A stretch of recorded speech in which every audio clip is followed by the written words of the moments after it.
What's going on, guys? This is Media Guy Doug here with Papa Joel, and we are today going to be talking about the HK Army Sonic loader that they're advertising hits up to 22 plus balls per second. So I would love to, at some point, maybe test this bad boy out, see if it can really do it. But if you guys enjoyed this video and like this review, please be sure to leave a comment, like the video, subscribe to the channel, and when you're done watching and you've decided that you obviously want to purchase one of these, use the link in the description. I'm so free.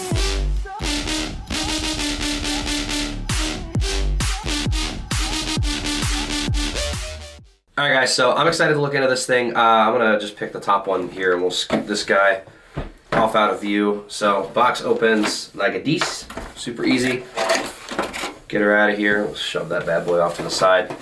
So looking at it, this is certainly one of the more attractive loaders that HK has made. I thought the TFX looked nice as well. The speed was a silly looking thing, but it served its purpose, it's still around. But looking at this, Joel, I do see some similarities to like the Spire shells that are out there, and like the locking mechanism as well is very reminiscent of the IR2. That is true. But then, let's see, so the lid.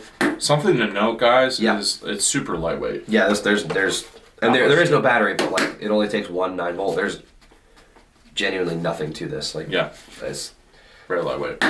But looking at the loader, the lid rather, so this is going to take the crown speed feed technology. Yeah, so that's like one thing that is definitely a nice feature. I think for me as a player is I really like the fact that you're going to be able to get mainstream speed feeds for it.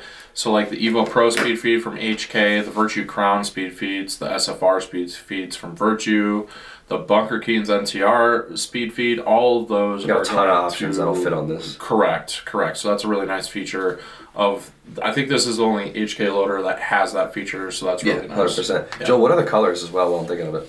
Just black for right now. Okay, so just no. Okay, all right. Do you want me to crack into this thing? Crack it open, baby. All right, so again, this is going to be like the Spire IR. And it definitely looks like it locks well into place. I was going to say, I have issues. I had to really tug on that to get that open. Yeah. So shell separates. We're going to set this over here. All right, so looking in here, we have a huge ramp, and it's in the back, whereas the actual feed kind of pool is in the front, and it's tilted up to help with any paint that's going to be pulling up. So that's super nice. This looks like it's this is a pull forward from the speed, isn't it? Is this the? Yeah. So I think that's what's similar between this and like the speed / Pinocchio technology, is that it's going to have that like 4-prong. I think the speed actually has more, but what's nice about it is I think it's going to handle brittle paint really well, because these are soft. These aren't hard plastic. Yeah. So that'll actually be really nice. Yep. All right, so take that tray out, man.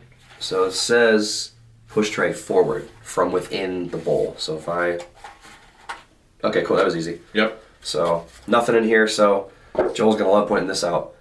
Neither piece of the shell has electronics in it. It's true. Where can you put it, Joel? Right in the dishwasher, baby. Right in the dishwasher. Get all that grease off of there. If you're Doug, I just run her some hot water and call it a day. I learned it from one of my teammates at OSU. I myself have never even done it. Just the fact that I know that people do it, I'm like, there's probably a lot of other people out there that want to do it. Yeah.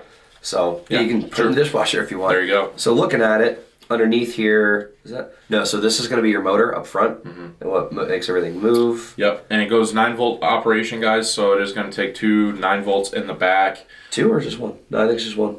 Oh, just 1? 9-volt it says 9-volt operation, so I think it might just be 1. Yeah. But it is 9-volt, which is kind of interesting. You are not going to use AA, which almost everything nowadays is either rechargeable or AA. Yeah. It is going to use 9-volt, and that is going to make it, I think, pretty lightweight. And then, Doug, I'm noticing the sensor as far as like how... Right here? Yeah, can you show the people that? Might have to do some B-roll, but yeah, so there's this little flimsy feeling kind of tab that's in the way of the raceway, the exit of the drive stack. And I think that's largely how it's going to detect whether or not it needs to feed. Is that present in the speed loader? I honestly don't know. Honestly, so that'd be I would have to look at one to look into, but yeah. Very interesting. Power button's underneath too, by the way. So that's going to be your sensing as far as, and they're advertising up to 22 balls a second. So I could definitely believe it. We're going to obviously have to do like a speed test or a drop test on this. Yes. But overall, I think it's going to be relatively trustworthy. Only time's going to tell as far as, people are using it. Yep. But I have seen the pros using it, and it seems like they seem to like it so Don't far. have an issue with it or anything, yep, right? Yep, so that's good. Cool. All right, Easy pop peasy. that bad boy back in there. Alrighty, so this is going to be a So I'm looking here. There's a big tab right in the front, and then there's a big receiving spot for that in the front as well. So I'm just gonna line that up, put it in, and okay, I should probably center it, huh? Yeah. But push it in, clicks in. There you go. Doug's having a seizure. Guess we're good. And then, just like the Spire platform, you just lock it in. Pops into place. And, sorry, I didn't center it on the back.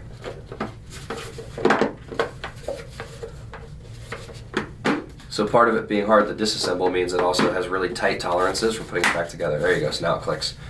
Yeah, dude, that's actually pretty solid. For $100 and being as light as it is, man, that is super solid. I would say I don't have any complaints about this just yet. Yeah. The button's super sleek too, super just subtle right there. Well, cool. Yep. Joel, any other details that you know off the top of your head?